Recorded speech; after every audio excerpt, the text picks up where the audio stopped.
තෙරුවන් සරණයි. බුද්ධෝත්පාද ෂණය මේ ෂණය. මේ මොහොත පමණයි අපිට තියෙන්නේ. මේ මොහොතේ උපත මරණයක් නැහැ. කෙනෙක් නැහැ. මේ මොහොත සදාතනිකයි. මැරෙන්නේ නැහැ. මේ මොහොතදීම මායාව සත්‍ය හිතට පේන්න ඕනි. මේ මොහොතට අවදි වීම කියන කාරණේ ඊටාම ගැඹුරු කාරණයක්. මේ බුද්ධෝත්පාද ෂණය කියන එක මේ මොහොතට අවදිය තුළයි තියෙන්නේ කියන එක බොහෝ අයට වැටහෙන්නේ නැහැ. වැටහෙන්නේ නැති කාරණයක්. හැබැයි අද අපිට අහන්න ලැබෙනවා මේ බුද්ධෝත්පාද ෂණය කියන එක මොහොතට අවදිය කියන එක අද මේ වටහාගෙන ධර්මයේ දේශනා කරන අවස්ථා අපිට අහන්න ලැබෙනවා. ඒක ඊටාම සතුටට කාරණයක්. අපි මේ ඉන්න ලෝකයේ බොරුවක් කියලා කිව්වොත් ඔබට ඒක එකපාරම දරා ගන්න බෑ. යම්කිසි ඥානයක් යම්කිසි විදිහට හිත පුරුදු කරපු කෙනෙකුට ඒක තේරෙනවා. නමුත් බොහෝ අය අපි ගත්තොත් බොහොම කලාතුරකින් තමයි එහෙම පිරිසකුත් ඉන්නේ මේක වැටෙන්නේ. හැබැයි එහෙම වැටහුණු පිරිස එකට ඉන්න එකත් සාමාන්‍යයෙන් දකින්න ලැබෙන සිද්ධියක්. හැබැයි අපි බහුතරය ගත්තොත් අපේ මිනිස් ප්‍රජාව දිහා බැලුවහම අපිට මේ රටේ ඉන්න අය දිහා බැලුවම අපිට බොහෝ පිරිස දකින්න ලැබෙන්නේ මිත්‍යා දෘෂ්ටියේ ඉන්න අය. මිත්‍යා දෘෂ්ටිය තුළ හිර වුණු අය. එතනින් ගොඩ එන්න බැරුව ඉන්නවා. මේ බුද්ධෝත්පාද ෂණය කියන එක කියනත් ගොඩක් අයට ගැටෙනවා. ගැටීම් තියෙනවා. දැන් ඔබ දකිනවා අද මාධ්‍ය වලින් අපිට දකින්න ලැබෙනවා මේ බුදුන් ඉපදුණු ලංකාවේද බුදුන් ඉපදුනේ ඉන්දියාවේද. බුදුන් වහන්සේ බාහිරින් දැකලා රූපකින් දැකලා බුදුන් වහන්සේගේ උපත සහ ස්ථාන හොයනවා. ඇත්තටම අපිට මේ මාතෘකාව කිසිම අදාළයක් නැහැ. බුදුන් මේ ෂණේ මේ මොහොතේ මේ සිතින් දකින්න ලැබෙනවා. බුදුන් සදා අමරණීයයි. බුද්ධ ස්වභාවය කියන්නේ සිතුවිලි වලින් මිදුණු ස්වභාවය. සිතුවිලි අපේ මේ යථා ස්වභාවය වහලා තියෙන්නේ. දැන් අපි භූමිකාව දකිනවා. දැන් අපි මේ ගොඩක් කතා කරපු පරයන් දිහා බැලුවාම ඔබටත් වැටහෙවි මේ වැහුවොත් මේ මොකද්ද මේ කියන්නේ කියලා. දැන් සම්මාදිට්ඨිය ගැන අපි කතා කරනවානේ. දැන් සම්මාදිට්ඨිය කියලා කියන්නේ සියලු දෘෂ්ටි වලින් මිදුණු තැනනේ සම්මාදිට්ඨිය තියෙන්නේ. ඔබ දෘෂ්ටියකට හිර වෙලා ඉන්න තැන කොහොමද සම්මාදිට්ඨියක් තියෙන්නේ? එතන සම්මාදිට්ඨියක් තියෙන විදිහක් නැහැ. එතන දෘෂ්ටියක් තියෙනවා. දැන් බුදුන් වහන්සේ ඇත්තටම සිද්ධාර්ථ කුමාරයා බුද්ධ වෙන්නේ කොහොමද? ඔබට ඒ ගැන යම් අදහසක් තියෙනවද? ඉදිරිපත් කරන්න පුළුවන්ද මේක සත්‍ය බුදුන් වහන්සේ සිද්ධාර්ථ කුමාරයා කොහොමද බුද්ධ වෙන්නේ? සිද්ධාර්ථ කුමාරයා ගීගේ නික්මෙලා ආරහරකාරාම උද්දකරාම පුත්‍ර පස්සක තවුසවැනි එදා බුදු සමය තුළ හිටපු ඒ මහා ප්‍රඥීන්ගෙන් ධර්මයේ මේ දුකෙන් මිදෙන මඟ සොයාගෙන ගියේ මේ යතිවරයන් වහන්සේ නමක්. නමුත් උන්වහන්සේට මේ සත්‍ය ඇයි අවබෝධ වුණේ නැත්තේ එයාගේ? ඔවුන් ධ්‍යාන වැඩුවා. ඔවුන් අරූප ධ්‍යානවල පවා හිටියා. ඉතින් උපරිමයට බුදුන් වහන්සේත් ඒ වේදේ තුල තියෙන ධ්‍යාන වැඩුවා, සමතේ වැඩුවා, අරූප ධ්‍යානවල පවා හිටියා.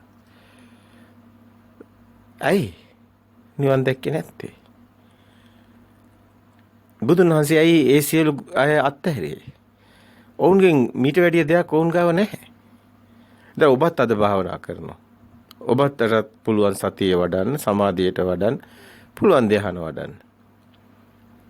ඔබ හිතනවාද දැන් බුදුන් වහන්සේ අත්හැරපු දේ කරාම හරි කියලා? දැන් මීට එහා දෙයක් මෙතන තියෙනවා. පුබ්බේ අනුසුත්තේසු ධම්මේසු කියලා මහණෙනි මම නුඹට පෙර නොකියුවා පවසමි කියලා නැවත ඇවිල්ලා බුදුන් වහන්සේ මේ ගුරුවරුන්ට මම බුද්ධ වෙමි කියලා කියන්නේ ඇයි? මේ මනුස්ස ස්වභාවය අභිභවා ගියා කියන එක ප්‍රකාශ කරන්නේ කොහොමද? මේක සිත තුලින් සිද්ධ වෙන්නේ. බුදුන් වහන්සේ කාම භූමිය, රූප භූමිය, අරූප භූමිය, තුන් භූමිය මේ මනස තුලින් දකින්නේ. මේ මනසින් මිදීමේ ගමනක් මේ යන්නේ. එදා බුදු සමය තුලත් හිටපු ඒ සමාජය තුල බ්‍රාහ්මණයින් ඒ ජටිලයින් නිගණ්ඨයින් මහා දෘෂ්ටි කාන්තාරයක හිටියේ. අද ඊටත් වැඩිය සමාජයේම ගිලිලා තියෙන දෘෂ්ටි කාන්තාරයක. බුදුන් වහන්සේගේ සමයත් අපිට තේරෙනවා කාලාම සූත්‍රය දිහා බැලුවහම මේ ධර්මයේ විදිහට විවිධාකාර දේශනා කරනවා. කොහොමද නිවැරදික තෝරගන්නේ කියලා ප්‍රශ්න කරනවා. බුදුන් වහන්සේ එවිට දෙනවා උපදේශයක්. ඇහුවත් පිළිගන්න එපා, දැක්කත් පිළිගන්න එපා, කිව්වත් පිළිගන්න එපා. මේ ධර්මයට විනයට ගලපලා බලන්න. දැන් අද ඒකත් ප්‍රකාශ කරමින් කරන්නේ දෘෂ්ටිගතවයි. ඔවුන් මේ විනය කියන්නේ ධර්මයේ කියන්නේ වෙනම අදහසකි. නමුත් ඇත්තටම Tamanට ප්‍රත්‍යක්ෂතාවයකින් මේ ධර්ම දකින්න ඕනේ. විනයට ගලපනවා කියන්නේ රාග විනය, දේශ විනය, මොහ විනය. යමෙක් ධර්මයක් දේශනා කරනවා නම් ඒක භවය පතන්න බෑ. ආයි මේ දිව්‍ය ලෝක යන බණ කියන්න බෑ. එහෙම කියනවා නම් ඒක රාග විනයට, දේශ විනයට, මොහ විනයට අනුගත වෙන්නේ නැහැ. ඇයි එහෙම කියන්නේ? රාග විනය කියන්නේ රාගය වැඩි වෙන්න ධර්මයක් කියනවා නම් ඒක ධහමට අනුකූල නැහැ. ද්වේෂය වැඩි වෙන්න ධර්මයක් තියෙනවා නම් ඒක ධහමට අනුකූල නැහැ. මෝහය වැඩි වෙන ධර්මයක් තියෙනවා නම් අවිද්‍යාව තුල නම් ඒකත් ධහමට අනුගත නැහැ. අනිත් දෙකමයි විනයට ධහමට අනුගත කරනවා කියනකොට පටිච්ච සමුපාද ධර්මයට අනුගතව යමෙක් ධර්මයේ දේශනා කරනවා. එහෙමනම් හේතුඵල ධමයක්. ඉමස්මින් සතිදං හොති. මේ ඇති කල්ලි මේ එයයි බුදුන් වහන්සේ ධම්ම කියලා කියන්නේ. විනයට ධම්මයට අනුගත වෙන්න ඕනේ කියනකොට ඒක එන්න ඕනේ එහෙමනම් පටිච්ච සමුප්පාද ධර්මයට අනුගතවයි. අද පටිච්ච සමුප්පාද ධර්මය කියලා මේ වචන ටිකක් කිව්වට වැඩක් නැහැ. ඒක අපේ මේ අතුලාන්තයේ තියෙන සිත හට ගන්න හැටි නැති වෙන හැටි පටිච්ච සමුප්පාද ධර්මයේ තුල තියෙන. ඒ තුල තියෙන ක්ෂණික සිත දකින්න. එතනින් නිවන දකින්නයි තියෙන්නේ. මේ නිවන් මඟ වැටිලා තියෙන්නේ හරහා. උපදින්නේ දෙයක්ම උපදී, උපදින්නේ දුකක්ම උපදී. දෙයක් නම් දුකක්මයි තියෙන්නේ. මේ අන්ත දෙක දකින්න එක බෞද්ධයේ ධර්ම මාර්ගයේ අම්සි අවබෝධයක් ලබන නම් අනිවාර්යෙන් වැදගත් වෙනවා. බුදුන් වහන්සේ අජ්ජත් බහිද්දා කියලා කියන මෙන්න මේ කාරණේ බුදුන් වහන්සේමයි ලෝකෙට හෙළි කරන්නේ. මේ කිසිම ආගමක නැහැ. අජ්ජත් බහිද්දා. බාහිර අන්තයක් සහ අභ්‍යන්තරයක්. ඒ නාමය රූපයක්. රූපයෙන් කවදාවත් නිවන් දකින්න බෑ. රූපෙට හිර වෙලා බාහිර දෙයක් අල්ලගෙන කෙස් කැතයි කිය හිටියත් නිවන් දකින්නේ නැහැ. මේ අද බොහෝම මේ අප පරිස්සමින් ඕනේ මේ දහම ගලප ගන්න. මේ නාමයේ අන්තයෙන් මිදුණු තැන රූපේ අන්තෙනුත් මිදෙනවා. මොකද මේ බාහිර සියල්ලම සිතේම හට ගන්නයි. සිතේම හට ගන්න දේ තියෙන්නේ. බාහිර කියලා අපි දැක්කට ඒක අපේ සිතේ සිතුවිලි තියෙන්නේ. ඔබ දකින හැම දෙයකම නමක් තියෙනවා. ඔබ ප්‍රඥප්ති සම්මුති නාමයකින් හැම දෙයක්ම කතා කරන්නේ. ඒතර ඔබ නමක් නැති දෙයක් ලෝකේ ඔබට හමු වෙන්නේ නැහැ. එහෙනම් ඔබ ඉන්නේ නාමයේ අන්තේම. ඔබ ඉන්නේ සිතුවිල්ලක, චේතනාවක, සංඥාවක. ඒ සංඥා සංකාර මිදුණු තැන තමයි සිත මිදෙන තැන. විඥානේ අනිදස්සන වන තැන. ඒ හරහා නිවන් මඟ තියෙන්නේ. එහෙමනම් ඔබේ සිතින් මිදීම තුළයි නිවන තියෙන්නේ. බාහිර තියෙන්නේ හිතේමයි. දරුවා ඉන්නේ හිතේ, හිතේ ඉන්නකන් හිතේ ඉන්න දරුවා බාහිර මැරුණ එකක් දුකයි. දරුවා හිතේ ඉන්න තාක් ඔබ දුකෙන් ඉන්නේ. ඔබේ හිතේ දරුවෙක් නැති වෙන දවසට ඔබේ දුක නැති වෙනවා. ඒකයි ත්‍රිපරිවට්ටම් කියලා බුදුන් වහන්සේ පෙන්නන්නේ. ද්වේදසාකාරම්. චතුරාර්ය සත්‍ය 12 ආකාරයකට ධම්මචක්කපවත්තන සූත්‍රය තුල පෙන්නන්නේ. දුකෙන් මිදෙන මඟ. දැන් මේ බුද්ධක්ෂණයට එන හැටි අපි කතා කරන්නේ. ඒ බුද්ධක්ෂණේ මේ ෂණේ මේ මොහොතේ මේ හිතින් මිදුණු තැන. හැබැයි මේ සිතුවිලි වලින් සියල්ල වැහිලා තියෙන්නේ. සිතුවිලි කියන්නේ නාමය. විඳීම් හැඳිනීම් දැන ගැනීම. ඔස්සේ සිද්ධ වෙන සිත. හට ගන්න සිත. ස්කන්ධානම් පාති බව ආයතන පටිලාභ අයං උච්ච ಜಾති ಜಾතියක් හටගන්නේ දෙයක් හටගන්නේ සිතින්මයි ස්කන්ධයෙන්මයි.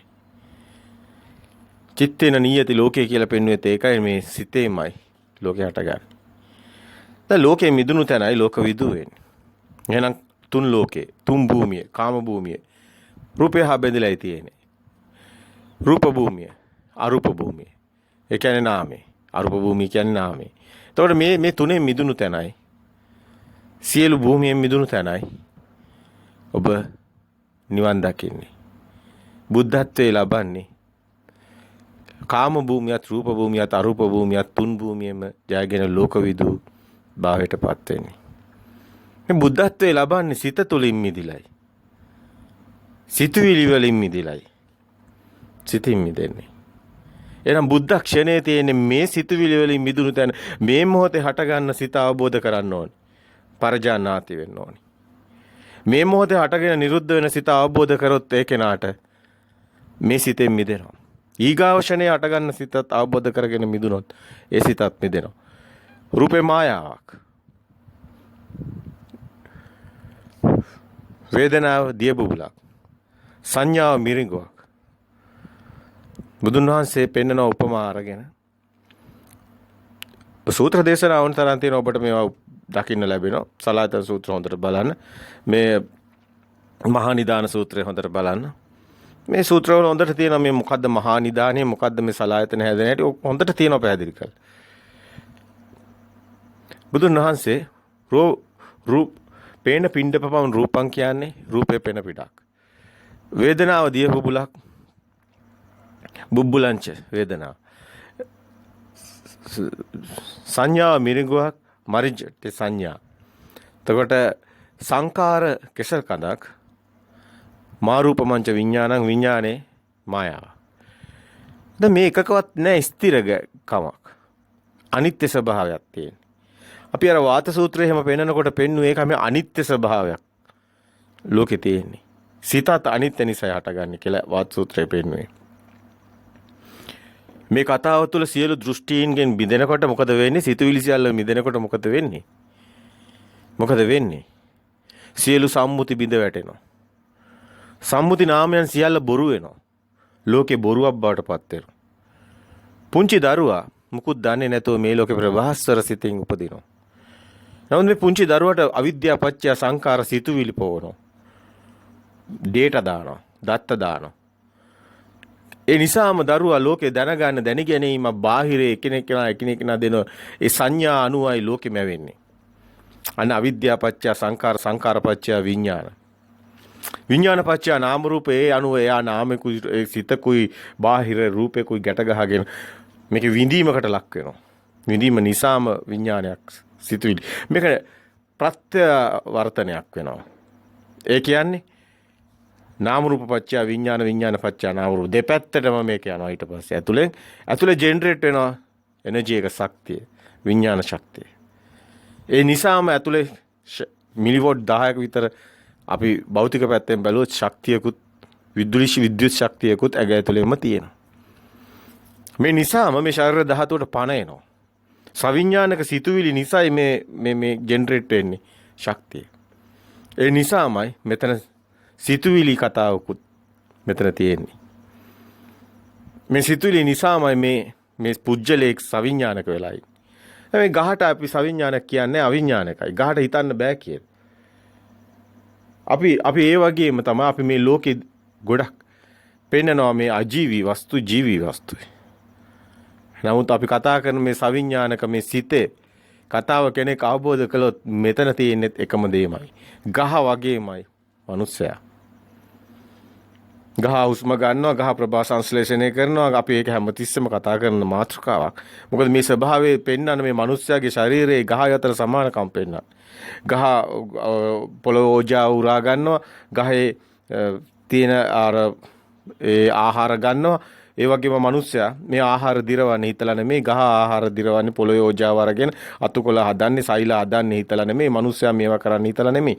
මිනිස්සයාගේ මේ හැම හැදෙන්නේ, සෛල හැදෙන්නේ හිතලා නෙමෙයි. මිනිස්සයාගේ ගන්න ආහාර දිරවන්නේ මිනිස්සයා හිතලා නෙමෙයි. මිනිස්සයා හුස්ම ගන්න හිතලා නෙමෙයි. මිනිස්සයාගේ ක්‍රියාවලියක් තියෙනවා. ඒ ක්‍රියාවලිය පුජ්‍යලයක් කරනව නෙමෙයි. මේකම ගහේ තියෙනවා. ඒ ගහේ ක්‍රියාවලිය කෙනෙක් කරනව නෙමෙයි. මේක තමයි ශරීර කූඩුවේ ස්වභාවය. මේක තමයි ගසේ ස්වභාවය. ගහ දිරනවා, අනිත්‍යයි, විපරිණාම වෙනවා, පොළොවට පස් වෙනවා. ශරීර කූඩුවේ විපරිණාම වෙනවා, දිරනවා, පොළොවට පස් වෙනවා. දැන් කොහෙද මෙතන ආත්මය? ආත්මීය කතාව දෘෂ්ටිය බොරුවක්. ඒක බොරුවක්. මේ සම්මුති සියල්ල බිඳ වැටෙනකොට, මේ හදාගත්ත සිතුවිලි සියල්ල බිඳ වැටෙනකොට, සිතුවිලි වලින් මිදෙනකොටයි මේක අවබෝධ වෙන්නේ. සියල්ල හොඳින් පීර බලන්න ඕනි. අවිද්‍යාව ඝන අන්ධකාරයේ අර නූගත්කම, නොදන්නකම, මෝඩකම ඒකෙන් මිදෙන්න ඕනි. මෝහ ඝන අන්ධකාරයෙන් මිදෙන්න ඕනි. සිත හැම හොඳින් අවබෝධ කරගන්න ඕනි. කොහොමද සිත හැදෙන්නේ? මේ මොහොතේ මොන සිතක්ද? මම මේ මොහොතේ සද්දයක් ඇහෙනවා. මට මේ මොහොතේ පාටක් පේනවා. මට මේ මොහොතේ මේ ඔක්කොම සිත් යන්නේ. මේ මොහොතේ මට දුකක් තියෙනවා. දුක කියන්නේ සිතක්ම. හැබැයි ඊගා මොහොතේ දුක නැහැ. ඒතකොට ඒක සපක් නෑ. ඒ සිතක්ම. මේක පවතින කිසිම දෙයක් නෑ. ඇති වෙනවා, නැති වෙනවා. අවුත්තා සම්භූතං උත්ථානම් භවිස්සති. පෙර නොතිබීම හටගත්තා ඉතුරු නැතිවම නිර්දොනා. පවතින දෙයක් මේකේ නෑ. ස්ථිරත්වයක් පනවන්න බෑ. වාත සූත්‍රය පෙන්වන්නෙත් ඒකමයි. ඉන්ද්‍රකීලයක් වගේ නොසැලෙන ස්ථිරත්වයක් ඒකේ නැහැ කියලා පෙන්වනවා සිත තුළ. හටගන්න සිතුවිලි කිසිවක. ගඟ ගලනවා වගේ වාත සූත්‍රයේ පෙන්වනවා. හුලං හමනවා, ගඟ ගලනවා. මේ වගේ තමයි සිත ගලනවා. සිත් පරම්පරාව ගන්න මේකේ පනවන්න යනවා අපි ආත්මයක්. එහෙම දෙයක් නෑ. මේ ශරීර කූඩුව බුදුන් වහන්සේ අර ඉන්ද්‍රිය පරෝපරිය වඩනකොටම කායानुපස්සනාව වඩන්නේ අපි මේක පෙන්වන්න මේ ශරීරය ඇතුලේ කිසිම දෙයක් ආත්මයක් නැති බව නේතම්මම නේසෝමස්මි නමේසෝ අත්තා කියලා. මේක ඇතුලේ ආත්මයක් නැහැ, කෙනෙක් නැහැ, පුජ්‍යලයක් නැහැ කියන පෙන්නන්නයි. ඒකටයි අපි ආනාපාන සතියත් ඒකට ගන්නෙ. ඒ වගේමයි අපි ධාතු මනසිකාරයකට ගන්න, ඉන්ද්‍රිය පරපරයකට ගන්න, සති සම්පජාන්නයකට ගන්න. මේ කායानुපස්සනාවේ තියෙන 16 අංගයකට එන්නේ. නවසීවිතකේ පායන. මේ අති ඉමස්මින් කායේ කේසා ලෝමා නඛා දන්තා තතෝ සංසම් මහරු අට්ටි මිජ්ජා වක්කං හදයන් යක්කං කියලා මේ විදිහට ශරීරයේ කොටස් 32කට කඩලා බලනවා. කෑල්ලෙන් කෑල්ල වෙන් කළා බලනවා. එතන කොහෙවත් නෑ ආත්මයක් තියෙන තැන. අද විද්‍යාවේ ඔප්පු වෙලා තියෙනවා. අද මහාචාර්ය කාලෝද පොන්සේකා ඒක කරා වගේම අද බටහිර මේ වෛද්‍යවරු පවා ඇතුලේ ආත්මයක් නැති බව පෙන්නනවා. මේක දෘෂ්ටියක්, මායාවක්. මේක හැදෙන හැටි තමයි අපි බුදුන් වහන්සේ ලෝකෙට හෙළි කරන්නේ. මේක මායාවක්, බොරුවක් කියන එක. දැන් ලෝකේ බොරුවක් වෙන්නේ මේ සිතේ හැදෙන ලෝකේ බොරුවක් වෙනකොට එළියේ සේරම සිතේ හදාගෙන තියෙන නිසා ඔක්කොම බොරු වෙනවා. මේක බොරුවක්. මේක බොරු ලෝකයක්. දැන් මේක බොරු ලෝකයක්. අපි මේක සත්‍ය දකින්නකොටයි තේරෙන්නේ මේක බොරු ලෝකයක් කියලා. දැන් බොරු ලෝකයක් තුල බොරුවක් තුල ඔබ ඉන්නකොට ඔය කතා කරන හැම භාෂාවකම බොරුවක් වෙනවා. මරණේ පවා බොරුවක් වෙනවා. උප්පත්තිය පවා බොරුවක් වෙනවා.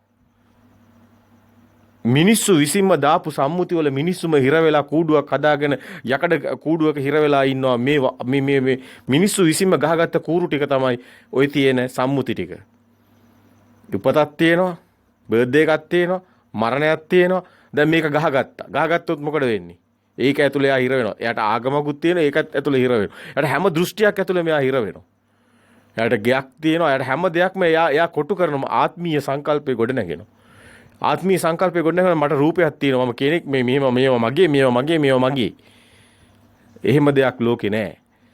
සේරම සබහා දහම්මයි. සේරම පොළොවට පස් වෙනවා. සේරම ගිනි කුරක් ගැහුවොත් අළු වෙලා යනවා.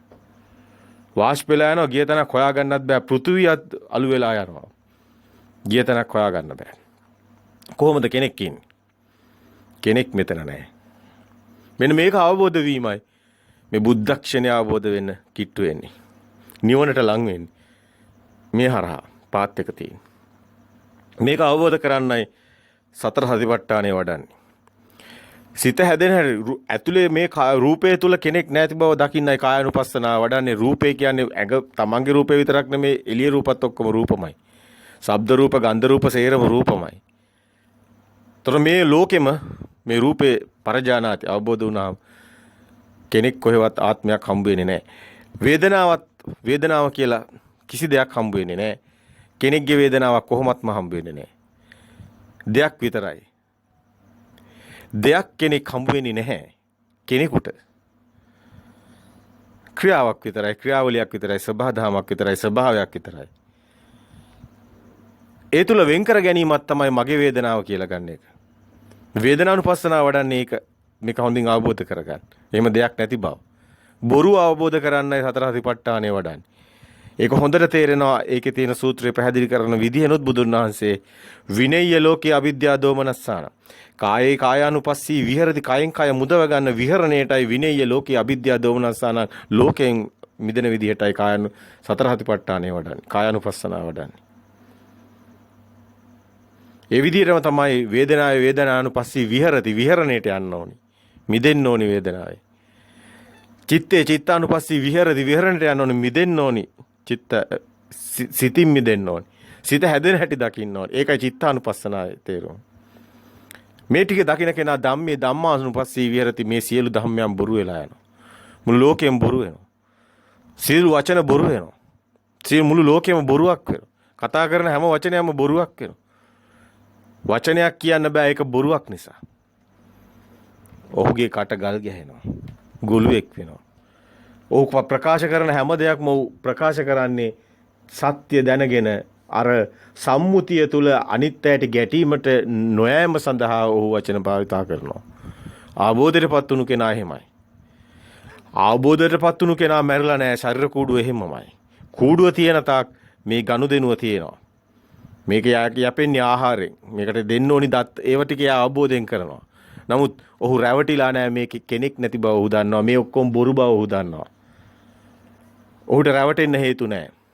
ඔහු දකිනවා මේ සියල්ලම මායාවක් බොරුවක් කියලා. මේ ආත්මීය දේ දකින්න මේ අනාත්මයේ වඩනකොට අපි කියනවා මේක තුල කෙනෙක් නැති බව දකින්න මේ බුද්ධක්ෂණේ දකින්න එනකොට අපි එක සංඥාවක් පෙන්නනවා අනිත්‍ය සංඥාවට අනිච්චානුපස්සනාව වඩන හැටි පෙන්නලා අපි ආවා ඊගාව අධියරට විරාගානුපස්සනාවට එනකොට අපි පෙන්නුවේ මේකේ ඇලෙන්න හේතු නැත්තේ අනාත්ම සංඥා. මොකද්ද මේ? ඔබ දකින්න මෙන්න මේ කෙනා කොහෙද ඉන්නේ? අපි පෙන්නුවා උදාහරණයක් අපි අම්මා ඉස්සරහා දරුවෙක්. දැන් මේ කතා කරන භූමිකාව ඔබ හිතන්න ඔබ ගැනයි. ඔබගේ මව ඉස්සරහා ඔබ දරුවා. ඔබ දරුවාගේ භූමිකාව රඟපානවා. ඔබගේ දරුවෝ ඉස්සරහා ඔබ තාත්තා. එහෙම නැත්නම් මව. ඔබේ තාත්තගේ භූමිකාව රඟපානවා. ඔබගේ රැකියාව තන ගුරුවරයෙක් නම් ඔබ එතන ගුරුවරයෙක්ගේ භූමිකාව රඟපානවා. එහෙම නැත්නම් ඔබ ඒ නිලය අනුව යම්කිසි ස්ථානයක පොලිසියක වේවා යම්කිසි තැනක ඒ නිලය රඟපානවා. ඊට පස්සේ ඔබ පන්සලකට ගියොත් හරි උපාසක මහත්තයෙක් හාමුදුරුවෝ ඉස්සරහා ඒ ආගමික නායකයන් ඉස්සරහා ඒ භූමිකාව රඟපානවා උපාසක මහත්තයාගේ. මෙන්න මේ විදිහට ඔබ හැමතැනම චරිත රඟපානවා. ඔබගේ බිරිඳ ඉස්සරහා ඔබ ස්වාමියෙක්ගේ චරිත රඟපානවා. ඔබ මේ චරිතවලට පණ දෙනවා. ඔබ ස්වාමියෙක්, ඔබ දරුවෙක්, ඔබ තාත්තා කෙනෙක්, ඔබ ගුරුවරයෙක්, ඔබ උපාසක මහත්තයෙක්. ඔබ ඔය අතරින් කවුද? ඔබ තව භූමිකා රඟපානවා විශාල ප්‍රමාණයක්. සමාජය තුල අපිට පෙන්වන්න පුළුවන්. ඔබ ඔය කවුරුද? ඔබ ඔය දරුවගේ තාත්තද? අර ස්වාමියාගේ අර බිරිඳගේ මහත්තයාද? අර ළමයින්ගේ ගුරුවරයාද? අර හාමුදුරුවන්ගේ උපාසක මහත්තයාද? ඔබ සුදු ඇඳගෙන එතනට යනවා එක එක ඇඳුම් මාරු කරනවා වගේ වැඩක් මෙතන තියෙනවා. ඔබ භාෂාව පාවා වෙනස් කරනවා. ඔබ රඟපානවා කියන එක පෙන්වන්නේ. ඇත්තටම ඔබ එක්කෙනෙක්වත් නෙමෙයි. අන්න ඔබට මොහොතට අවදිය බුද්ධක්ෂණය කියන තැනට එන්න පාර පේනවා. ඔබ ওই භූමිකාව වලින් අයින්ට වුණාම ඔබ කවුද කියන එක ඔබට දැනෙනවා. හැබැයි පටාචාර වගේ සියල්ලම නැති වෙලා දරුවොත් නැති වෙලා මහත්යත් නැති වෙලා අම්මයි තාත්තයි නැති වෙලා ගෙවල් දොරවල් නැති වෙලා එහෙම වුණාමත් ওই භූමිකාව ඔබට සියල්ල අයිමි වෙලා ඔබට යථාර්ථය පේන්න ගන්නවා. පරම සත්‍යයට අවබෝධ වෙනවා. ඒකක් තියෙනවා. මේ මාර්ගය තුල එවැනි අය බොහෝ දෙනෙක් ඉන්නවා නිවන් දැකපු අය. නිස්සරණ මඟ හරහා එනවා. හැබැයි මේක අවබෝධ ඥාණයෙන් එන්න පුළුවන්. සංකිතේ නිබ්බිදාය අවබෝධයෙන් නිවන් දකිනවා. බුදුන් වහන්සේ ඒ වෙනුවෙන් ධර්මයේ දේශනා කරනවා. මේක වෙන්න ඕනි නෑ කෙනෙක්ට පුළුවන් තමන්ගේ ප්‍රඥාවෙන් ඥාණයෙන් මේක අවබෝධ කරගන්න. ඒ හරහා ඒ කෙනාට සත්‍ය අවබෝධ වෙනවා. ඒ සත්‍ය අවබෝධ වුණු කෙනත් සමාජය තුළ අන් අය අභිබවා යන විදිහේ බොහෝම මහා ප්‍රඥෙක් විදිහට කටයුතු කරනවා. අපි දන්නවා විසාකාව සෝවන් නමුත් සමාජය තුළ බැබලමින් කටයුතු කරනවා. අනේ පිළිසිතුමා සෝවන් සමාජය තුළ බැබලමින් කටයුතු කරනවා. උග්‍ර සිටුතුමා අනාගාමි තාමත්ම බැබලමින් කටයුතු කරන කෙනෙක්. වගේම අපි දකිනවා තව බොහෝ චරිත පෙන්නලා තියෙන මේ කතාවස්තු තියෙන රස විඳින්න නෙමෙයි. යම් කිසි මිනිසෙක් හරියට නිකන් අහසේ තියෙන තරුවක් වගේ. දෘෂ්ටිගත මිනිස්සයා අහසේ පිපෙන තරු වගේ. ඔය මෙරි මෙරි ඉපදෙනවා. නමුත් පුන්සඳක් වගේ බබලනවා මෙන්න මේ සත්‍ය අවබෝධ වුණොත්. ඒ පරම සත්‍ය අවබෝධ වුණු කෙනා මහා ශක්තියකින් ඉන්නේ. මහා සැහැල්ලුවකින් ඉන්නේ. මහා සාන්ත සුවයකින් ඉන්නේ. ඔහු ඉන්නේ ලෞකික සැපයක් එක්කලා නෙමෙයි ලෞතුරු සැපයක් එක්ක. ඔහු මනුස්ස ස්වභාවයේ හිටියට ඔහු මනුස්සයෙකුත් නෙමෙයි. ඔහු මේ සියල්ලම බොරු කියලා අවබෝධ වෙලා සියලුම සම්මුති ලෝකයෙන් මිදිලා ඉන්නේ. සම්මුති ලෝකයෙන් මිදුණු කෙනා සියල්ල ජය ගන්නවා. ඔහුට නෑ හඬන්න දෙයක්, වැළපෙන්න දෙයක්, දුක් වෙන්න දෙයක් කිසි දෙයක් නෑ. ලෝකේ බොරුවක් නම් බොරුව තුල මොකටද හඬන්නේ? බොරුව තුල කොහෙන්ද දුකක්? දුක සැප දෙකම නැති කෙනෙක් අන්නේ කෙනා. ලෞතුරු සුවයටපත් වෙන කෙනා ආර්ය ස්වභාවයේ තියෙන එතනයි. ආර්ය භූමියට ප්‍රවේශ වෙන්නේ බුද්ධ. ඔබ දන්නවා මේ බුද්ධ ස්වභාවයට එන්න මෙන්න මෙතනට එන්න ඕනේ ආර්ය පුජ්‍යලයක් වෙන්න ඕනේ. ආර්ය වංශිකයෙක් වෙන්නේ මෙන්න මෙහෙමයි. ආර්ය වංශිකයෙක් වෙන්නේ මේ කුලෙන් නෙමෙයි. මනුස්ස ස්වභාවය තුල තියෙන දෘෂ්ටි වලින් මිදලා ආර්ය වංශිකයෙක් වෙන්නේ. අන්න ඔහු බෞද්ධ ස්වභාවයට පතන. එහෙම නැතු මේ නිකම් මේ ආගමට තියෙන ඔය ලේබල් එක බෞද්ධ නෙමෙයි. ධර්මයේ තුල තියෙන බුද්ධ ස්වභාවයට එන හැටි. ධර්මයේ මේක ලෝක ධර්මතාවයක්. මේක වචන වලට දාන්න ඕනේ එකක් නෙමෙයි. මේක එක එක වචන මේ වචනත් වඩා නැහැ. මේවත් අයින් කළා දාන්න. මේ අවබෝධ ඥානට එන්න. ඒ තුල සත්‍ය දකින්න ලෝකේ බොරුවක් වෙලා ලෝකේ අවබෝධ වෙලා ලෝකේ පරජානාති වෙලා ලෝකයෙන් මිදෙන්න ඕනේ. සත්‍ය අවබෝධය කරා එන්න ඕනේ. අන්නේ කෙනාට සුද්ධාත්මය වගේ එකක් හම්බ වෙන්නේ. ඔහු සුද්ධාත්මයටපත් වෙනවා. ඒ කියන්නේ ප්‍රභාස්වර සිත හම්බ වෙනවා. කෙලෙස් වලින් මිදුණු සිතයි ප්‍රභාස්වර සිත කියන්නේ. අන්න එතනට එන පාර තමයි ශීනාස්ත්‍රව රහතන් වහන්සේගේ පාර. ඒ පාතක ඔස්සේ එන්න ඕනේ. මේ බුද්ධක්ෂණය ඊටාම වැදගත්. මේ ලෝකේ තියෙන්නේ එකම ස්වභාවයයි. සිතුවිලි වලින් මිදුණු තැනයි ඒ ස්වභාවය හමු වෙන්නේ. මොහොතට අවදිය කියන්නේ මේ කාලයට අයිති නැ අකාලික දහමක් මේ තියෙන්නේ. කාලේ තියෙන සිතුවිලි වලයි. අතීත, අනාගත, වර්තමාන තුන් කාලයේ සිතුවිලි වල තියෙන්නේ. මේක බොරුවක්. ඔබට මේක අවබෝධ වෙන්නේ හොඳට ඥානයක් ඕනි. හොඳට ප්‍රඥාව ඕනි. මේ සිතුවිලි හොඳට දකින්න ඕනේ මේ කොහොමද හැදෙන්නේ කියන එක. සිත හැදෙන හැටි දැක්ක ගමන්ම තේරෙනවා මේ අතීතයේ තියෙන කියලා. වර්තමානයේ කියන්නේ අතීතයක්. මේ තියෙන දත්ත සංඥා. සංඥා නිසයි සිතක් උපදින්නේ. දත්ත අනුවයි සිතක් තියෙන්නේ. මේ සංඥා නිසා තමයි ඔබට මේ දැන් මේ සද්දයක් එනකොට ඒ සද්දෙට නමක් කියනවා. ඔබට දැන් රූපයක් පේනකොට ඒකට නමක් තියෙනවා. ගන්ධයක් එනකොට නමක් තියෙනවා. ඒතර මේ නිසයි සිතක් උපදින්නේ. නිමිත්ත මේ නිසයි අරමුණු හටගන්නේ. සිතක් හටගන්නේ. හැබැයි ඒ සිතත් ඊගාව සිත හට ගන්නකොට දැන් මේ හටගත්ත සිතත් පෙර මතකයෙන් එන්නේ. ඇයි කලින් දාපු දත්ත අනුවනේ මේ සිත එතකොට මේ හඳුනගන්නේ. එතකොට මේ සිත හටගෙනම තියෙන්නේ විඥාණය හටගන්නේ වේදනා සංඥා සංකාර ඔස්සේ නම් සංඥා කියන්නේ පෙර මතකේ නම් විඳපු දේ දැන් මේ මොහොතේ විඳපු දේ පෙර මතකයෙන් අරගෙන තමයි ගලපලා සංකාර කියන්නේ ගලපලා විඥාණය දැන ගැනීම සිත හටගන්නේ. සිත හටගන්නේ සංඥා නිසා නම් සංඥා පෙර මතකේ නම් මේ ඔක්කොම පුරාණ බිදම් බික්කවේ කම්මම් වදා. අපි පුරාණේ කනවා. අතීතේ ජීවත් වෙන්නේ. හැබැයි ඊගවශනේ අලුත් සිතක් ඊගවශනේ. දැන් මේ සිත හටගෙන නිරුද්ධ වුණා. උත්තා සම්භූතං උත්තානම් භවිස්සති. ඊගව සිත හටගත්. ඒ සිතත් පෙර මතකයෙන්මයි හටගන්නේ. පෙර සංඥාමයි තියෙන්නේ. එහෙමනම් ඒ සිතත් ඇත්තක් වෙන්නේ නැහැ. ඒකත් මේ පෙර සංඥා කියන්නේ පුරාණයේ තියෙන්නේ. අතීතේ. ඒ ඊගව සිතත් අතීතේ, ඊගව සිතත් අතීතේ, ඊගව සිතත් අතීතේ. ඊටත් වැඩිය දැන් ඔබ දන්නවා වර්තමානයක් ඔබට හමු වෙන්නේ නැහැ කියලා. ඔබ ඉන්නේ අතීතයක් තුලමයි. හැබැයි මේ මොහොතේ මේ දකින්න සිත මේ මොහොතට එනකොටම ඒක අතීතයක් වෙලා. ඊගා මොහොතට එනකොටත් ඒක අතීතයක් වෙලා. හැබැයි මේ මොහොතේ සිතත් හටගෙන නිරුද්ධ වෙලා ඊගාව සිත හට ගන්නවා. ඒ මොහොතේ හටගන්න සිත නිරුද්ධ වෙලා ඊගාව සිත හට ගන්නවා. දැන් මේ මොහොත කියන එක බොරුවක් වෙනවා. මේ මොහොතත් නැහැ. අතීතෙත් නැහැ, අනාගතෙත් නැහැ, වර්තමානෙත් නැහැ. මේ සිත මායාවක්. දේදුන්නක්. දේදුන්න අල්ලන්න බෑ. නමුත් දේදුන්නක් නැද්ද? නෑ තියෙනවා. මෙන්න මේ වගේ ඔබේ සිත තියෙන ඔබේ ඇතුළේද එළියේද? ඔබට ආලෝකයක් පේනවා නම් ඒ ආලෝකේ ඔබගේ අක්ෂිකාචයට ප්‍රසාදේ. එහෙමනම් ඒ ආලෝකේ නැත්තම් ඔබට පාටක් පේන්නේ අන්ධකාරයි. ආලෝකයක් නිසායි ප්‍රසාදයක් තියෙන්නේ පාටක් පේන්නේ. එහෙනම් ඒක ආලෝකයට අයිති. එළියේ තියෙන ආලෝකයට අයිති පෙනීම. ඔබේ ඇතුලේ නම් මේ පේන දේ අයිති වෙන්නේ. එහෙනම් එළියේ කොහොමද අන්ධකාරය වුණාම ඔබට පේන්නේ නැති වෙන්නේ? ඒ සිත එතනින් නැති වෙනවනේ. එහෙනම් මේ සිත අයිති එළියටයි.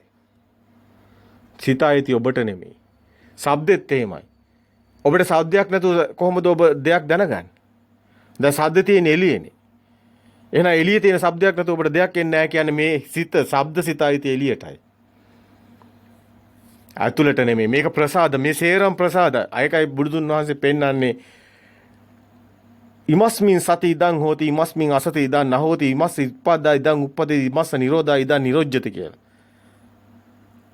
මේ ඇති කල්ලි මේ වේ. මේ නැති කල්ලි මේ නොවේ. මේ ඉපදුණු කල්ලි මේ උපදී. මේ නැතුණු කල්ලි මේ නැති වේ. මේ සිත ගැනයි කියන්නේ. සෑම දෙයක්ම සිද්ධ වෙන්නේ පටිච්ච සමුප්පාද න්‍යායට අනුවයි. ඒකේ හේතුඵල ධමයක් මිස පවතින දෙයක් නෙමෙයි. හේතුඵල ධමයක් කියන්නේ පවතින දෙයක් නෙමෙයි. හේතු නිසා අටගෙන නිරුද්ධ වෙන එකක්. සංකතය. සකස් වුණු දෙයක් පමණයි. දේ දුන්න සකස් වුණු දෙයක්. පවතින දෙයක් නෙමෙයි. හටගත්ත නිරුද්ධ වුණා. දැන් මෙහෙම දෙයක් ලෝකේ තියෙනවද? නැහැ. ඔබේ සිත සත්‍යයක්ද? නැහැ. ඒක බොරුවක්. ඔබට පේන ඔබ හට ගන්න සියලු සිත් බොරු. ඔබ එතකොට ඔබ කියලා කෙනෙක් ඉන්නවද? නෑ, ඒකත් බොරුවක්. ඔබේ නාමය ඇත්තද? ඒකත් බොරුවක්. කෙනෙකුත් නෑ, නාමෙකුත් නෑ, සියල්ල බොරු වෙනවා. ඔබ කියලා කෙනෙකුත් ඔබට නැති වෙනවා. මේ ඔබ කය කියලා දෙයක්කුත් නැති වෙනවා. අන්න නේතම් මම නේසෝ හමස්මි නමේසෝ අත්තා කියන තැනට එනවා. රූපං අත්තතෝ සමනුප්පස්සේ රූප වත්තං වාතෝ සමනු රූපස්මින් වාත්තාන අත්තනීවා රූපං සමනුප්පස්සේ රූපේම ආත්මය කරගෙන ආත්මෙම රූපේ කරගෙන රූපේ තුල ආත්මය තියෙනවා කියලා හිතාගෙන ආත්මය තුල රූපේ තියෙනවා කියලා හිතාගෙන මිනිසු දෘෂ්ටියක බහැලා ඉන්නවා මේ කණ්ණාඩියෙන් බලන රූපේ Taman කියලා. එහෙම දෙයක් ලෝකේ නැහැ. මේ පරම සත්‍ය පරමාර්ථ සත්‍යයි. මේ සත්‍ය පමණයි ලෝකේ තියෙන්නේ. ධම්මම් මිනා නත්ති පිතාච මාතා කියලා බුදුන් වහන්සේ දේශනා කරන්න යන්නේ නිසයි. ධර්මයේ විනා මවෙක්ද පියෙක්ද නැත. වාත සූත්‍රයේ බුදුන් වහන්සේ හොඳින් පෙන්නවා. අපි ගිය පාර ඒක ඉදිරිපත් කළා. වාත සූත්‍රයේ බුදුන් වහන්සේ හොඳින්ම පෙන්නවා. නහි ගබ්බ මව් කුසෙන් ගැබිනියක් දරුවෙක් ප්‍රසීත කරන්නේ නැහැ. වාතයේ ක්‍රියාකාරීත්වය නිසා එළියට එනවා. බුදුන් වහන්සේ මේක එළියට පෙන්වන්නේ. බුදුන් වහන්සේ පෙන්නනවා මේ සූත්‍රය තුල හොඳටම අපේ ගිය පාර ඉදිරිපත් කරපු නිසා ආයි කියන්නේ නැහැ. නමුත් සංයුත නිකායේ 3 වාත සූත්‍රය තුල බුදුන් වහන්සේ පෙන්නනවා ඒ වාතය කියන්නේ මේ හුළඟ හමනවා, වැස්ස වහිනවා, ගඟ ගලනවා. මේ වගේ සිතුවිලි එක්ක සංසාරයක් යනවා. මේකයි සංසාරේ. එහෙම දෙයක් ලෝකේ නැහැ. ඒකත් බොරුවක්. සංසාරෙම බොරුවක් වෙනවා. දැන් මොනවද ඉතුරු වෙන්නේ? කිසිම දෙයක් ඔබට ඉතුරු වෙන්නේ නැහැ. ඔබට ගොළුකමක් තියෙන්නේ. කියන වචනේ පවා බොරු වෙලා ඉවරයි. කියන්න යන වචනේත් බොරු වෙලා විතක්ක ਵਿਚාර නිසායි වචනය අපිට වෙන්නේ. ඒකත් බොරු වෙලා ඉවරයි. ඒකත් සිත නිසායි හටගන්නේ. හිතන දේ බොරු වෙලා, කියන දේ බොරු වෙලා, ඉන්න තැන බොරු වෙලා, කරන දේ බොරු වෙලා, ලෝකෙම බොරු වෙලා. බොරු ලෝකෙක ඔබ රජෙක් වෙන්නේ කොහොමද? කවදාවත් වෙන්නේ නැහැ. සියලු රජවරු ඒක නිසා අනිත් පැත්තෙන් මොකද වෙන්නේ? සියලු රජවරු කෝ අද ඉන්න සියලු රජවරු හිටපු රජවරු කෝ ඔක්කොම බොරුකාරයෝ වෙනවා. එහෙම රජෙක් ලෝකේ නැහැ. එකම එක්කෙනා ඉන්නේ. ඒ ස්වභාවය තමයි පෙන්වන්නේ සදා අමරණීයත්වය තුළ. ඒ ශාන්ත ප්‍රණීත සෝයක් කියලා මේක කතා කරාට මේක ආත්මීය සිතුවිලි තමයි මේ භාෂාව. භාෂාව ඇවිල්ලා ලෞකිකයි. ඒක ලෝකෝත්තර භූමියට අයිති නෑ භාෂාව. ලෝකෝත්තර භූමියේ භාෂාවකින් කතා කරන්න බෑ. ඒක ආර්ය භූමිය. ඒක භාෂාවේ මිදුණු තැනයි තියෙන්නේ. ඒ සබහාදහමේ න්‍යාය කිසිම භාෂාවකට අයිති නෑ. කිසිම ආගමකට, කිසිම භාෂාවකට, කිසිම සම්මුතියකට අයිති නෑ. ඒ අකාලික ධර්මයේයි. ඒ සාන්දිටික Tamanටමයි. ඒ ඥානය පහළ වෙන ඒ අභිඥාලාභින් වෙන්නේ ඒ හරහායි. මේ සිතුවිලි ඇති වෙන නැති වෙන සිතුවිලි තමයි මොකද්ද? පුබ්බේ අනුසෝයත් පුබ්බේ ඔබ දන්නවා මේක ඥාන ගැන කතා කරනකොට අපි කියන ආසවක්ඛ්‍යා ඥානෙ, ආශ්‍රෝෂය වෙන ඥානෙ, පුබ්බේ නිවාසානුස්සති ඥානෙ, මේ පෙර ගිය කඳ පිළිවෙත දකින ඥානෙ. මේ මොනවද මේ පොත්වල එක එක කතා කියනවා. ඔය කතා හොඳට බලන්න මේ සත්‍ය ඥානෙට ගලපලා මේ සිත හටගෙන නිරුද්ධ වෙනවා, ඊගාව සිත හටගෙන නිරුද්ධ වෙනවා, ඊගාව සිත හරගෙන නිරුද්ධ වෙනවා, සියලු සිත අතීත සිතුවිලි කියලා දකින්නේ කොහොමද? පුබ්බේ නිවාස ඥානෙන් දකින්නේ. ඔතනින් දකින්නේ ඕකයි පෙර මේ සිත හටගෙන නිරුද්ධ වෙන කඳ පිළිවෙතයි දකින්නේ. ඒකයි උද්‍යප්ප ඥානෙ තියෙන්නේ එතනමයි. එතනයි තියෙන්නේ මේ ඥාන ටික. එතනයි බුද්ධත්වයේ කරා යන ගමන තියෙන සිද්ධාර්ථ කුමාරයා බුද්ධත්වයේ ලැබි ඔය හරහායි. ඒ හරහාම තමයි නිවන් මඟ තියෙන්නේ.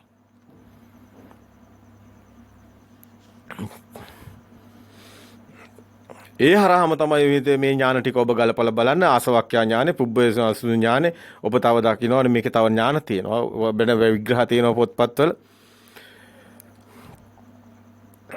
ඒ සියල්ලම බැලුවාම මේ කතාව තුල ගැලපෙනවා.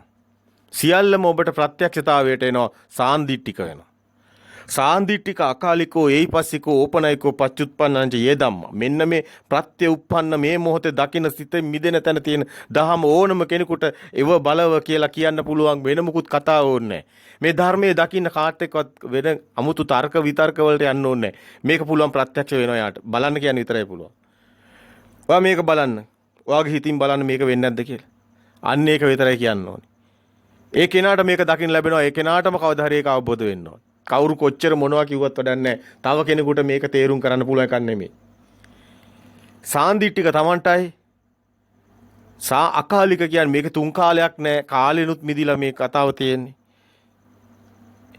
සාන්දිටිකෝ අකාලිකෝ ඒහිපස්සිකෝ Tamanටම මේක දකින්න පුළුවන් දෙයක්. ඒව බලව කියලා කියන්න පුළුවන්. ඕනම කෙනෙකුට ඇවිල්ලා බලන්න කියන්න පුළුවන්. මේකට ආගමක් ඒ කතන්දර මුකුත් මේකේ නැහැ. මේ ධර්මතාවයක් තියෙන ලෝකේ. පච්චුප්පන්නංච යේ ධම්ම මේ මොහොතේ හටගෙන නිරුද්ධ වෙන මේ ධම ඕනම කෙනෙකුට අවබෝධ වෙනවා. මේ සිත බොරුවක් මායාවක් කියන එක කෙනෙකුට අවබෝධ වෙනවා. මේ මායාව තුල මායා රංගන දාන එකේ කිසිම තේරුමක් නැහැ. මෙන්න මේයි පරම සත්‍ය. දැන් බුද්ධක්ෂණය ඔබට මොකද හිතෙන්නේ? දැන් බුදුන් වහන්සේ ඉපදුණු තැන කොහෙද කියලා ඔබ හොයන්න යනවද? ඒ බාහිර රූපයන්තේ ඉඳගෙන කවදාවත් බෑ ඔබට. ඔබ එහෙනම් බෞද්ධයෙක් නෙමෙයි. බුදුන් උපදින්නේ තමන්ගේ සිත තුලයි. තමන්ගේ සිත තුලයි බුද්ධ භාවයේ, බුද්ධ ස්වභාවයේ, මේ සබදාමේ න්‍යාය උපදින්නේ. ඒ දකීම මේ සිත තුල තියෙන හැමෝගෙම සිත තුල මේ නිවන තියෙනවා. හැබැයි සිතුවිලි වලින් වැහිලා තියෙන්නේ. සිතුවිලි කියන කුණු ගොඩෙන් මේ සත්‍ය ප්‍රභාස්වර සිත සුද්ධ ආත්මය වැහිලායි තියෙන්නේ. ඉන් අවදි වෙන කෙනා මේ මනුෂ්‍ය ස්වභාවයෙන් මිදෙනවා. අන්න දිව්‍ය ස්වභාවයට එනවා. ඒ තුල තමයි තියෙන්නේ මේ කියන ඔය කියන බ්‍රහ්ම ස්වභාව, ඔය කියන ඒ හරහා ඒ සියල්ලේ මිදුණු තැනයි මේ සිත මේ මොහොතේ මායාවක් බොරුවක් බව මේ මොහොතත් නැති බව එයාට අවබෝධ වුණු තැන තමයි ඒ කෙනා නිවනට එන්නේ. බුද්ධක්ෂණයට එන්නේ. මේ මොහොත කියන එක දකින්න තැන තමයි ওই දිව්‍ය ස්වභාව, බ්‍රහ්ම ස්වභාව කතා කරන්නේ. මොහොතට අවදි. නමුත් මොහොතත් කියන එකත් බොරුවක් වෙන තැන දකින්න කොටයි බුද්ධ ස්වභාවයට එන්නේ. බුද්ධක්ෂණේ කියන්නේ එයයි. දැන් මේ බුදුන් වහන්සේ බුදුන් තැන් හොයන්න කවුරු හරි දඟලනවා නම් එය මහා අමනෝච්ච ක්‍රියාවක්. බුදුන් තමන්ගේ සිත තුළයි උපදින්නේ. බුදුන් සදා අමරණීය වෙන්නේ නිසාමයි. අදත් ජීවමානයි. සෑම සිතකම තියෙනවා මේ ස්වභාවය. මේ ස්වභාවය කියන්නේ සුද්ධ ස්වභාවයක්. මේ ස්වභාවදාමේ න්‍යාය කිසි කෙනෙකුට නැති කරන්න පුළුවන් එකක් නෙමෙයි. ඒ ස්වභාවදාමේ න්‍යාය පවතින දෙයක්. දැන් පුජ්‍යලෙක් ඉන්නවද? කොහෙද ඉන්නේ කෙනා? දැන් ඔබ කවුද? ඔක බොරුවක් නේද? දැන් ඔය මරණය කියන්නේ සිතුවිල්ලක් නේද? මේ මොහොතේ හටගෙන නැති වෙන සිත ඇතුලේ උපත මරණ දෙකම තියෙනවා. මේ ෂණය තුල තියෙන උපත මරණ දෙකම ඔය මරණ දවසක් කියන එක මොකද? ශරීරය පොළොවට වල්ලා දාන එකද? ශරීරය පොළොවට පස් කරන එකද? මරණය කියන්නේ. ඒක මිනිස්සු හදාගත්ත දෘෂ්ටියක්. ඒක මරණයක් එහෙම නැහැ. ශාරීර කූඩුව පොළොවට පස් වෙන එකයි මේ ඉස්සරහා තියෙන ගහ කොළ පොළොවට පස් වෙන එකයි දෙකම එකයි. ඒක සබදාමෙන් න්‍යාය. සියල්ල මේ ගෙවල් දොරවල් පවා දිරලා කඩාගෙන වැටෙනවා. පොළොවට පස් වෙනවා. එයයි සබදාමෙන් න්‍යාය. මරණය බොරුවක්. උපතත් බොරුවක් වෙනවා. මේකේ තියෙන එකම එක ස්වභාවයයි. උපාදවය ධම්මිනෝ. අනිච්චාවත සංඛාරා උපාදවය ධම්මිනෝ uppajjitva niruddhanti තේසං උපසම්මෝසුකෝ. මේ දහම හොඳින් දකින්න. මේ සේරම කතාව මෙතන තියෙනවා. සියල්ලම අනිත්‍යයි. සිතුවිලි අනිත්‍යයි. සම්මුති අනිත්‍යයි. කතා කරන භාෂාව අනිත්‍යයි. මේ කිසිවක් බොරු, සේරම බොරු ලෝකයක්. ඒකයි අනිච්චාවත සංඛාරා කියන්නේ. උපාදවය ධම්මිනෝ ඇති වෙන තැන නැති වෙනවා මේ සිත. uppajjitva niruddhanti මේ මොහොතේ ඉපදුන එක නැති වෙවි යනවා සිත. සිත් පරම්පරාව. උපාදවය ධම්මිනෝ uppajjitva niruddhanti තේසං උපසමෝසුකෝ කියන්නේ මෙන්න මේක නුවණින් දකින්න කෙනා. මෙන්න මේක නුවණින් දකින්න කෙනා සාන්ත සුවයටපත් වෙනවා. ඔහුට නෑ ආත්මයක්, ඔහුට නෑ ලෝකයක්, ඔහුට නෑ ජීවිතයක්. මේ ලෝකෙන් ඔහු මිදිලා මිනිස්සෙක් නෙමෙයි මේ කතා කරන ස්වභාවය තුළ මනුස්ස ලෝකේ අභිභවා ගිහිලා දිව්‍ය ස්වභාවයටපත් වෙනවා. අන්න ඒකයි අනිච්චාවත සංඛාරා උපාදවය ධම්මිනෝ uppajjitva niruddhanti තේසං උපසමෝසුකෝ කියලා කියන්නේ. මහා සිංහනාදේ කොටසක්. දැන් මේවා සමාජය තුළ බොළඳ බාල මිනිස්සුන්ට පුළුවන් ඕන විදියට එල්ල ගන්න බෙල්ලවල. මලගෙවල් වල හරි ඕන තැනක ගහ ගන්න පුළුවන්. නමුත් මේකේ පරම සත්‍ය අවබෝධ වුණ කෙනාට මේක මහා දහම් පණිවිඩයක්. මේ සිතෙන් මිදෙන ස්වභාවයයි මේ තියෙන්නේ. සියල්ල මේව සබ්බ සංඛාර සමතෝ. සබ්බ සංඛාර සමතෝ කියන්නේ සියලු සිතුවිලි සමනය වෙලා. සබ්බේ සංඛාරා අනිච්චා යදා පඤ්ඤාය පස්සති අතිනිබ්බන්ති දුක්ඛේ ඒස මග්ගෝ විසුද්ධිය. සබ්බේ සංඛාරා අනිච්චා කියන්නේ සියලු සංස්කාර අනිත්‍යයි. සියලු සිතුවිලි අනිත්‍යයි. යදා පඤ්ඤාය පස්සති ඒක නුවණින් දකින්න කෙනා යදා පඤ්ඤාය පස්සති. අතිනිබ්බන්ති දුක්ඛේ අන්නේ එයා සියලු දුකෙන් මිදෙන කෙනා. ඒස මග්ගෝ විසුද්ධිය අන්නේ ඒක විතරමයි තියෙන්නේ දුකෙන් මිදෙන මගකට. ඒස මග්ගෝ විසුද්ධිය. අනිච්චාවත සංඛාරා උපාදවය ධම්මිනෝ uppajjitva niruddhanti තේසං උපසම්මෝසුකෝ. ඒ වගේම ඒ බලන්න මේවා තියෙන සමානකම්. සබ්බේ සංඛාරා අනිච්චා යදා පඤ්ඤාය පස්සති අතිනිබ්බන්ති දුක්ඛේ ඒස මග්ගෝ විසුද්ධිය. සියල්ලම එකම අදහස් ප්‍රකාශ කරන්නේ.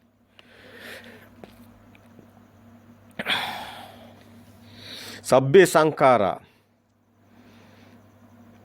අනිච්චා කියන එක. ඒතං සාන්තං ඒතං ප්‍රණීතං යදිද සබ්බ සංඛාර සමතෝ. ඒත් එන්නේ එකම දේ. බුදුන් වහන්සේ එකම දේ මේ හැම තැනම මේ සූත්‍ර දේශනාවල කියන්නේ.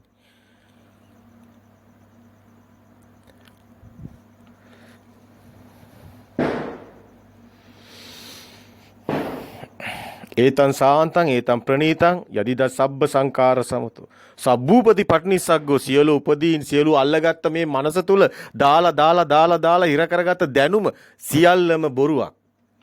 ඒකයි සබ්බූපති පටිනිස්සග්ගෝ කියන්නේ සියල්ලම ඔබ අයින් කරගත්තොත් ඔබට හම්බ වෙන නිවන. ඒතං සාන්තං ඒතං ප්‍රණීතං යදිද සබ්බ සංකාර සමතෝ සබ්බූපති පටිනිස්සග්ගෝ විරාගෝ නිරෝධෝ නිබ්බානෝ. අන්න නිබ්බානට එනවා. මෙන්න මේ මග තමයි නිවන් මග. යමෙක් මේ මග යයිද ඔහු සදා නිවනින් සැනසීම ලබනවා. මේ මහා සිංහනාද මේ මහ පොළොව දෙදරලා යනවා. මේ මනුස්ස ස්වභාවය දෙදරලා යනවා. මහා දිව්‍ය ස්වභාවයකට බ්‍රහ්ම ස්වභාවයකට මහා බුද්ධක්ෂණයට ඔබ අවදි වෙනවා. මේ ලෝකේ පරම සුවයයි ඒ පරම සුවයට ඔබ ඒ ලෝතුරු සුවයට හිමිකම් කියනවා. ඒ තාක් ඔබ ඉන්නේ අන්ධකාරේ. ඝන අන්ධකාරේ කලාමැදිරි එළියත් මහා ආලෝකයක් කියලා බුදුන් වහන්සේ දේශනා කරනවා. එහෙනම් මේ සත්‍යයේ ආලෝකේ අන්ධකාරයේ ඔය දුක් විඳින මිනිස්සුන්ට මහා උපකාරය දුකෙන් මිදීමට. ඒකයි දුක ලෝකේ ඇතිවීම දුකක්, සමුදය හටගත්ත දෙයක්, සම්මුති නාමයන් ඒ අවබෝධයෙන් දැක්කා නිරෝධේ. ඒක නිසා ඒවා බුරු කියලා අවබෝධ වුණා, මිදුණා, නිරෝධ වුණා. අන්න මේකට දකින්න එක මොහොතේ එන මොහොතේ සිත දකිමින් මිදෙන එක තමයි ප්‍රතිපදාව. දුක්ඛ නිරෝධ ගාමිනී පටිපදා ආර්ය සත්‍ය. ඇයි මේවට ආර්ය සත්‍ය කියන්නේ? ඇයි දුක්ඛ ආර්ය සත්‍ය කියන්නේ? මේක ආර්යවරුන් දකින්න දුක. මේක සාමාන්‍ය මනුස්සයට දකින්න බෑ. එයා ඉන්නේ සිතුවිලි වල. සිතුවිලි තියෙන කිසි කෙනෙකුට ආර්ය සත්‍ය දකින්න බෑ.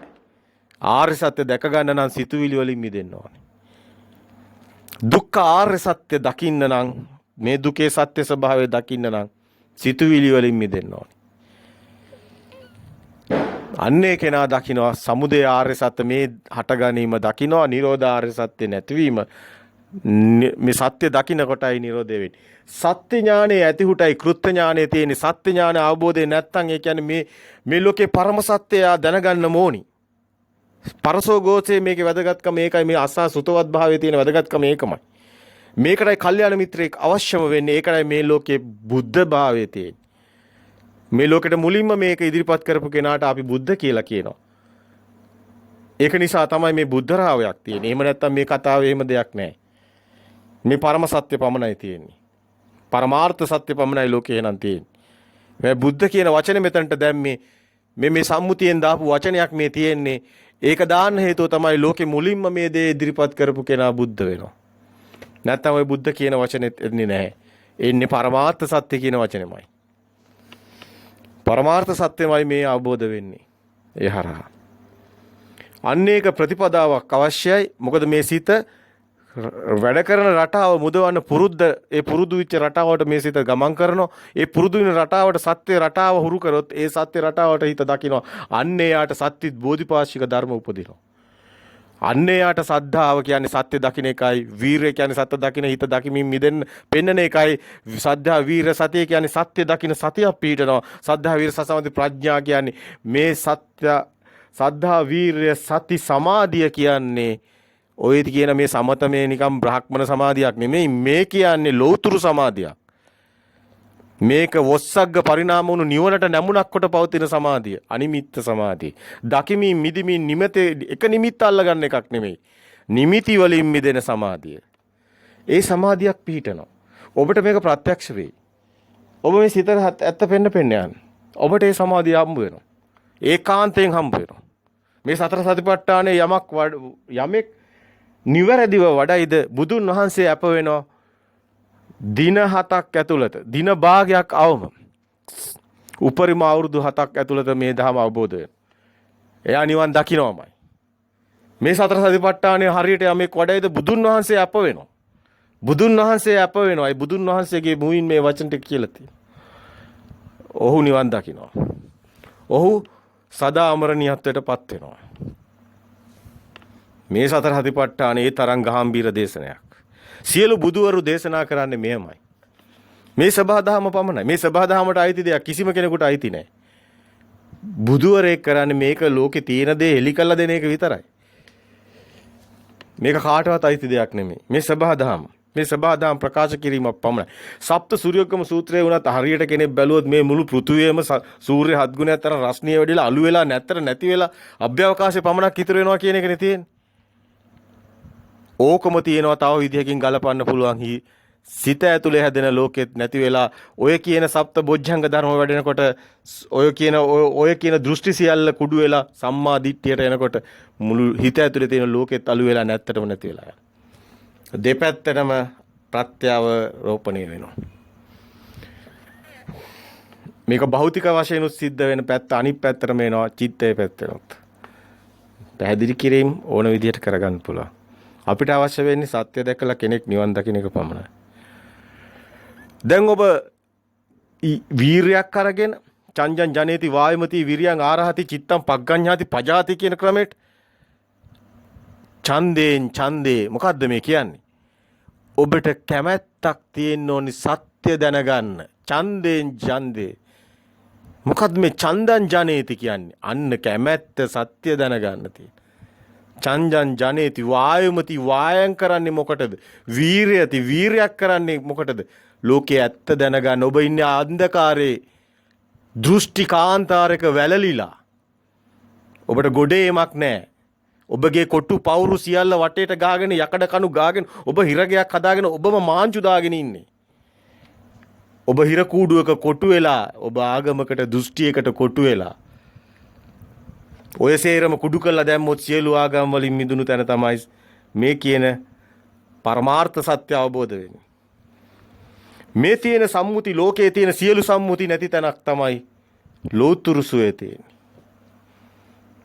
මේ තමයි බොළඳ අන්ධකාර ලෝකේ. මෝහ ගණ අන්ධකාර බුදුන් වහන්සේ හිස් මෝග පුරුෂයෝ කියලා කියන්නේ මේකේ ඉන්න පෘථග්ජනෝ. මේගොල්ලෝ සැප විඳින්නේ බාහිරේ. මේගොල්ලෝ සැප විඳින්නේ ඔය කනමන බඩු මුට්ටුවකින් දෙකකින් ඔය බාල බොළඳ නිකන් සැපක්නේ. පුංචි ලාභ සැපක් බොළඳ සැපක්නේ. ඒක නෙමෙයි සදා අමරණීය සැපක් තියෙන ඔබට. මහා සුවයක් ඔබට තියෙනවා මේ සියලු සිතුවිලි නැත් වලින් මිදුණු තැන ඔබට දැනේ. ඔබගේ වාත්ත ඔබගේ ගෙදර ඔබ ඉන ඔය කෝම්පිට්ටු ඉදියන් කියන කෝම්පිට්ටුව ඇතුලේ ඔය ඉන සැමන්ටින් එක ඇතුලේ නෙමෙයි සැප තියෙන්නේ. ඔය සැමන්ටින් එකෙන් එළියට පහින්න ඕනේ. මුළු ලෝකෙම ඔබේ. අද ඔය තාප්ප ගහගෙන සමහර අය හිතන් ඉන්නවා මේ ගෙදර මගේ මේ වාත්ත මගේ කියලා. නමුත් ඒක අවුරුදු 100ක් යනකොට ඒක නෑ තව එකෙක් ඉන්නවා. ඒක නෑ ඊට පස්සේ තව එකෙක් ඉන්නවා. ඊට පස්සේ මොකෙද්ද ඔකේ ඉන්නේ? ඔක කාගේ දාන් තියුණා කියප එකාගේද? ඒකකෙත් නෙමෙයි. බොරු මායා ලෝකේ සත්‍ය හීනය. මේ සත්‍ය ලෝකේ සැබෑ හීනය ඔබ දකින්නේ. ඔබ හීනෙනුත් හීන බලනවා. සැබෑ ලෝකේ හීන බලනවා. ඔබ හීන බල ඉන්නවා හරියට නිකන් මත් වෙලා වගේ. කුඩුකාරයෝ කුඩු ගහලා වගේ. ඒක තමයි බුදුන් වහන්සේ කියන්නේ මෝග පුරුෂයෝ හිස් පුරුෂයෝ පෘථග්ජනයෝ කිය. දැන් ඔබට මේ භූමි දෙක පේනවද? ඔය අපි මේ කතා කරන්නේ නැහැ වැඩි. අපි මේ වැඩි කතා කරන්න ගියොත් අපිට කියන්න සිද්ධ වෙන්නේම අද තියෙන මේ ඝන අන්ධකාරයේ තුල හිර වුණු මිනිස්සුන්ගේ ස්වභාවය. මේක කිව්වොත් මොකද වෙන්නේ? ජේසුස් වහන්සේට අර අන ගැහුවා වගේ මටත් අන ගාලා මරාවි. ඇයි මේ ශරීර කුඩුවක් දකිනවා ඊට පස්සේ මේ දුෂ්ටික කාර්යෝ ටික ওই විදියට. දැකලා මුවගල් ගහලා හරි මරන්න දානවා. මේ පරම සත්‍ය අවබෝධ කරගන්න උත්සාහ කරන්න මහා වීරියක් තියෙන මිනිස්සු අඩුයි. ඒ ශක්තිය මිනිස්සුන්ට නැතිකමට අර කරන බොළඳ වැඩේ තමයි කරන්නේ. නැත්තම් අර ආකිමිඩිස්ලා වගේ මහා දවන්ත දාර්ශනික මිනිස්සුන්ගේ සත්‍ය කියනකොටම හිරගෙදර ගිහින් දානවා. දරා ගන්න බෑ බොළඳ පටු මිනිස්සුන්ට මේව දරා ගන්න බෑ. මේ මිනිස්සු කොඩු වෙලා කොටු ගහගෙන කොටු ගහලා කොටු කරලා මේවා නිකන් හරියන අර කැලේ ඉන්න සත්තු කොටු කරලා තියෙන. අර සූ එකේ ඉන්නේ. එතනම කක්ක දාගෙන එකතනම මේවා කරගෙන එතරම් කාගෙන එතරම් ඉන්නේ අන්නේ වගේ සත්තු ටිකක් තමයි අපි මේ සමාජය තුල දකින්නේ. ඒ මිනිස්සුන්ට පුරුදු නෑ එළියේ නිදහසේ ඇවිදින සත්තු. සූ එකේ වගේ හිරගෙදර හිර වෙලා ඉන්නවා වගේ ඔබේ දෘෂ්ටි ඔබේ හිත ඇතුලේ ඔබ හිරගේ හදාගෙන ඉන්නේ. බාහිර නෙමෙයි ඔබේ හිත ඇතුලේ ඔබ හිරගේ හදාගෙන ඉන්නේ. ඔබේ හිත ඇතුලේ නෙමෙයිද ඔබේ හිරගේ හදාගෙන ඉන්නේ. මේක කියලා සම්මුති ලෝකයේ කියන සේරම සම්මුති මොනවද? එකක් හරි තියනවද අනිත්‍ය නොවන? එකක් හරි තියනවද ඇත්ත වෙන? ඔක්කොම බොරු. ඔබේ දරුවට කියන ඒ දරුවා තව දරුවෙකුට ඒ දරුවා තව දරුවෙකුට අන්තිම මහා කකුල පොඩි උන්ට කෙලින් යන කිව්වාගේ උන් ඔක්කොම හරහාට යනවා. හැබැයි මේ ධර්ම අවබෝධ කරන අය මේ අතර උපදිනවා. මේ දහම මේ අතරින් අවබෝධ වෙන අය ඉන්නවා. ඔවුන් මේ සසරින් මිදෙනවා. ඔවුන් මේ සමාජයේ එක දෘෂ්ටි කෝඩ ඒවලට කොයි දෘෂ්ටි කාන්තාරේ මිදෙනවා. ඒ දෘෂ්ටි කාන්තාරේ මිදිලා සම්මා දිට්ඨියටපත් වෙනවා. අන්න ආර්ය සම්මා දිට්ඨිය. අපි මේ වචන දැම්මා.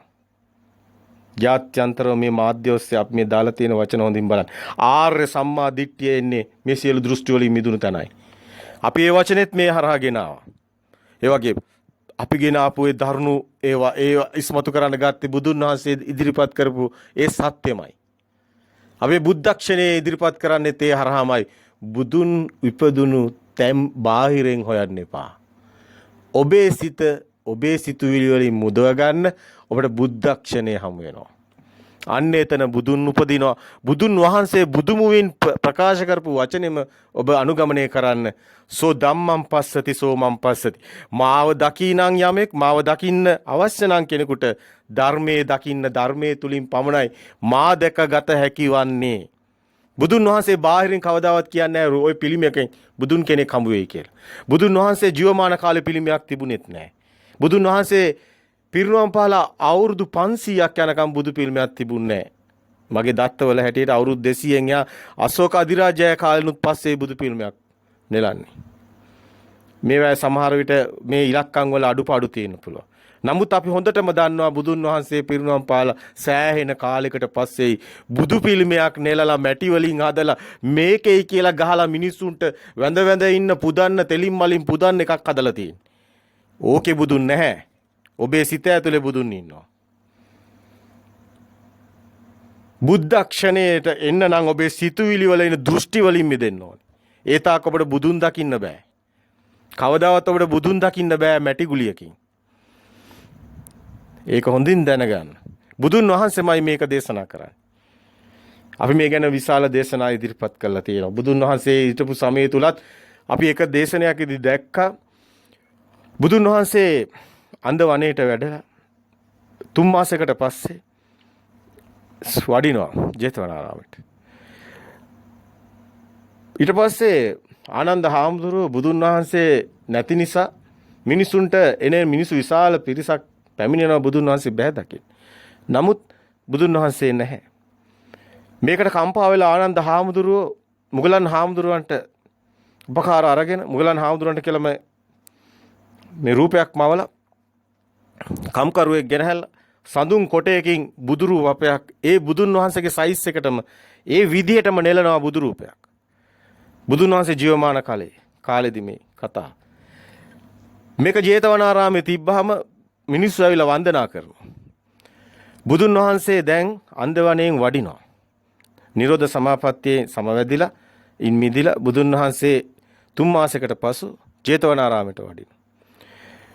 ආනන්ද මේ කුමක්ද මේ?